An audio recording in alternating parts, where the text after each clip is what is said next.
When you're a child and you're upset about something, most of the time your parents or those around you will soothe you and try and help stop you crying. And they'll say things like, it's okay, shh, you'll feel better, please stop crying. Or maybe even things like, I'll give you something to cry about if you don't stop crying.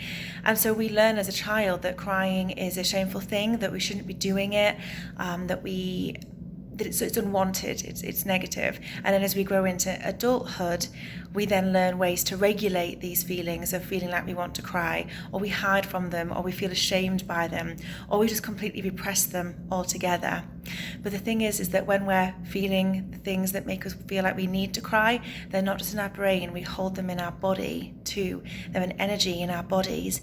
And if we're not letting them out, then they sit with us and they can emotionally kind of stunt us and prevent us from feeling positive things as well as negative things. And when we cry, scientists have found that within these emotional tears, when we're crying due to these emotional things, the chemical makeup of these tears includes prolactin, manganese, serotonin, cortisol, and adrenaline. And all of these have roles in mood and stress regulation.